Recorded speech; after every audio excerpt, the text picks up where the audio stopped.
So this little box of tissues, according to my wife, when they're not on sale at like Walmart, costs about 55 cents. Or when you can buy them in a cube of 3, you can get them for about $1.19 when they're on sale.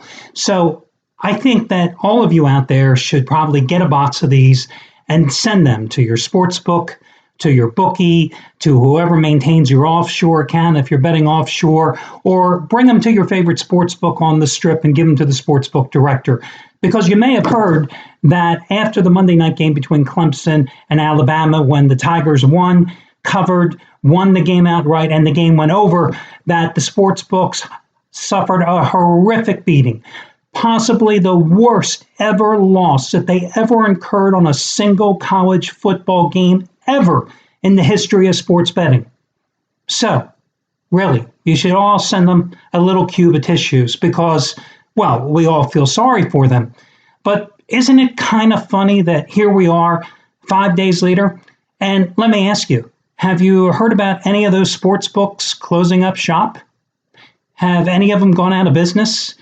Have you gone to any of the Vegas casinos and seen a big red X on any of the cashier's windows saying, sorry, we're not taking any more bets. We can't afford to. Sorry, we can't afford to pay out money because we lost too much money on Monday? No, because they took one horrific beating on Monday night. And you know what? They probably made all the money back on Monday, Tuesday, Wednesday, Thursday, Friday, every other night in every other sport, because that's the way it goes. So I always love when we hear the sob stories that require these little boxes of tissues about the sports books losing money. Oh, please, let's get the world's tiniest violin. Let's get a little cube of tissues and send them to everybody. Because the reality is, if they weren't making money, they wouldn't be building those big casinos. That's the bottom line. So that's the moral of this story. Next time you'll hear about all these stories that the mainstream media picks up, you hear all these sports book directors with their woe is me tales. Well, Jesus, let's talk about me and you, the casual gamblers. A guy like me who last night thought was a great opportunity to go against the Philadelphia 76ers because, hell, the Sixers had beaten 4 chumps when winning 4 out of 5 games. And the Charlotte Hornets, oh, no. They weren't going to go 0-4 on the first 5 games of their road trip. They never even had a damn lead in a game in which they were laying 5 points. Yeah, let's talk about those type of losses that we incur every single day. Ain't nobody writing stories about them, are they, guys? Okay, I'm in one of those rare moods.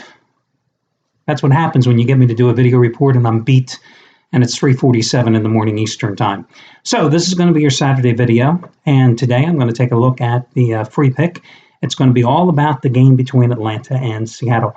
Guys, as I told you last weekend when I returned doing the video reports on Saturday, Sunday, and Monday, it's going to be a day-to-day thing in terms of me coming here and actually doing the video reports. I thought it would be kind of fun to return. I found out it was a lot of work, and I am not physically able to do this on an every single day basis. So I went to the doctors on Friday. Me getting to the doctors, you would get a laugh out of this. Sitting here is a nightmare. Getting in and out of this seat is a nightmare.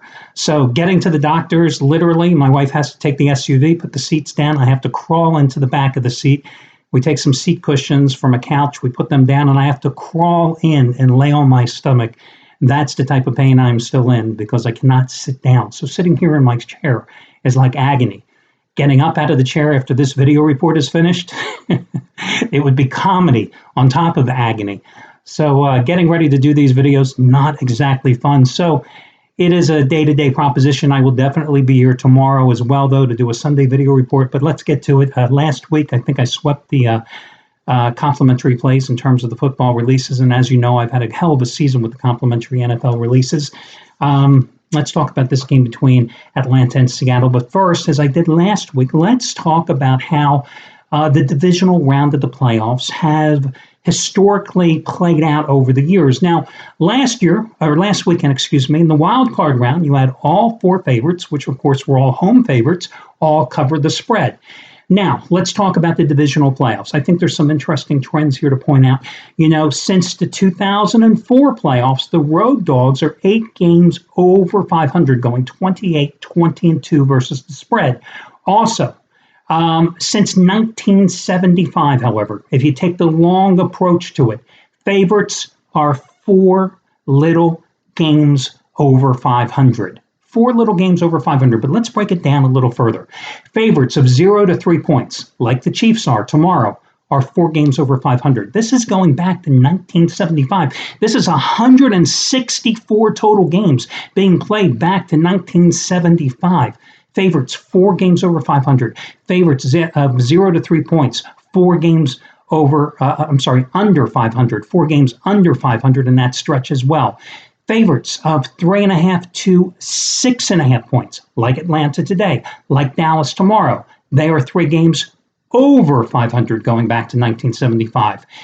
Favorites of 14 or more points, 3, 3, and 1 versus the spread. Home favorites, again, since 1975, 5 games over 500.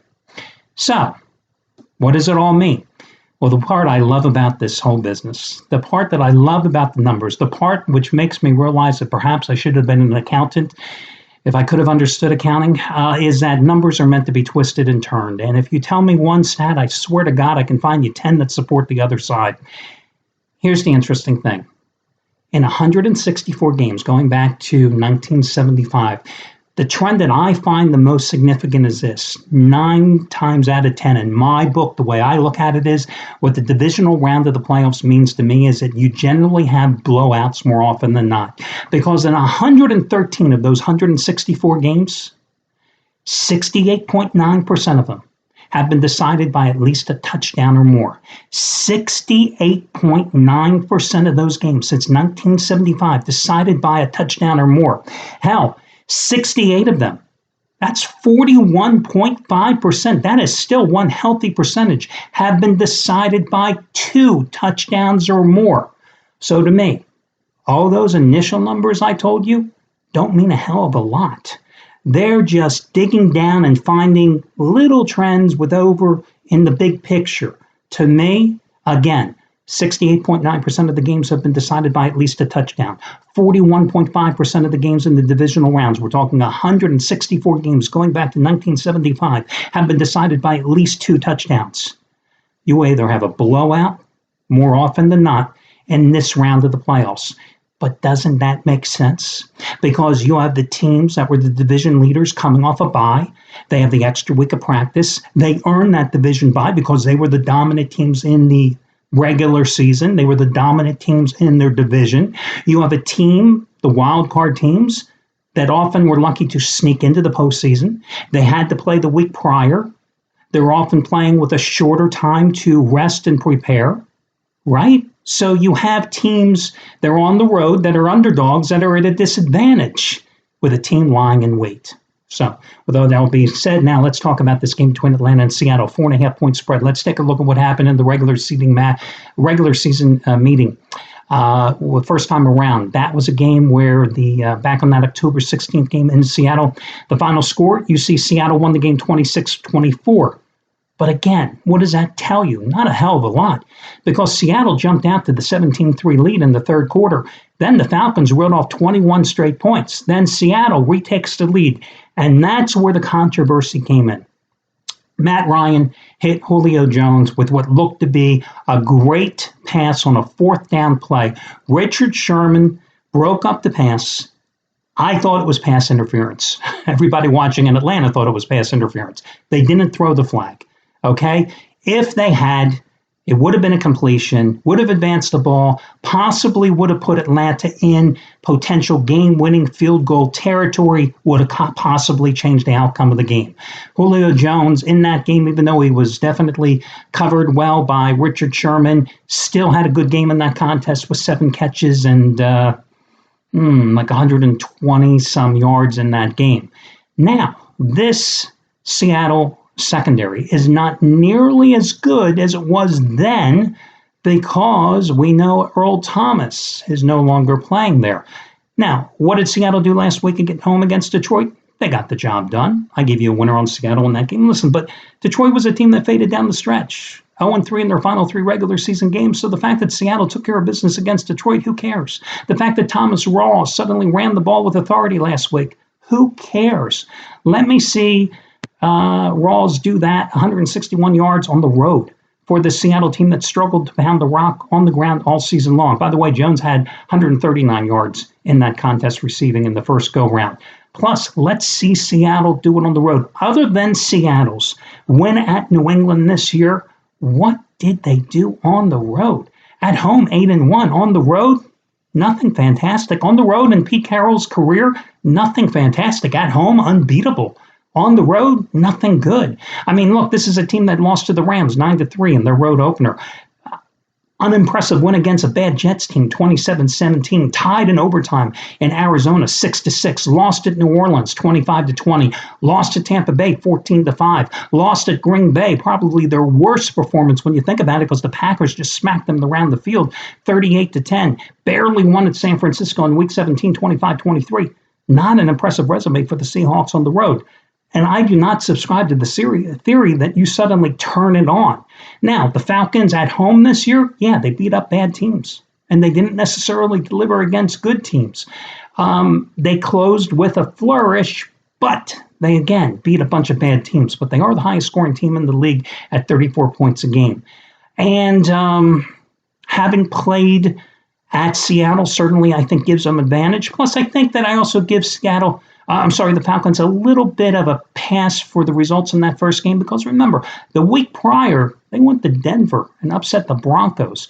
So thinking that they were going to pull consecutive road upsets early in the season of the Broncos in Seattle, I think was kind of unrealistic. But they certainly played well and came back from a 17-3 road deficit in that contest. I look at this point spread, it's come down from 5 to 4.5. I can see the Falcons winning this game, and I would certainly go ahead and play Atlanta and buy the half point down on them to 4. And I'll tell you what, I think that if I'm playing this game, I'm the guy who says 99% of the time, you bet the favorites early and you bet the underdogs late. I am waiting, because I think that momentum is building for Seattle as the road dog in this game, and that the pressure from the public is going to bring this line down even further. We've already seen movement down. I wouldn't be surprised if this line drops to 4 by game time. And then subsequently, I would go ahead and buy down to 3.5. Just a thought. Although, in reality, is there a big difference between buying down from 4.5 to 4 and from 4 to 3.5? Not a hell of a lot. But, again, just a thought. I look at this total, however, at 52. There's the number. There's the most important number. Because I think you got to play the over in this contest. Yeah. I think the over is the way to go in this game. You got a Falcons team that was 5-0-1 over in its last 6 games, a team that was 13-2-1 over on the season, closing with wins against, again, the Rams, the Niners, the Panthers, and the Saints. Not good, but they scored at least 33 points in every single one of them. You got a Seattle team that did not play nearly as good defensively on the road as it did at home, but a Seattle team that showed that it can mix it up offensively latter stages of the season with Russell Wilson regaining his health. You had a Seattle team where they gave Russell Wilson good protection in the first go-round. He was only sacked once. Now, Matt Ryan was sacked 4 times by the Seattle defense in the first time, also had an interception, also had a fumble lost as well, but I think he'll play better at the Dome here with a week preparation. So, although I lean toward Atlanta in this game, I still think the over is the better play, because I do not think this is a 21-20 game. I don't think this is a 17-14 game. I think this is a shootout type of game. I think this is 31-28. I think this is going to be an easy 35-28 game, and I just think the numbers add up playing the over. So, my official free play, I would say go ahead and play the over in the contest. But I also would lean toward Atlanta minus the points, buying down the half point on Atlanta as insurance. But the official free play, again, I think why mess around with the side in this game? Because it could go either way. I lean toward the Falcons, but I think the stronger of the two plays, just go ahead and play the over, and the hell with the side. Just enjoy it and hope there's a hell of a lot of scoring, right? And go with the Falcons in this one. So Atlanta and Seattle over would be the complimentary play. I wish you well, guys, and I'll talk to you again tomorrow when we do it again. Good luck, everybody.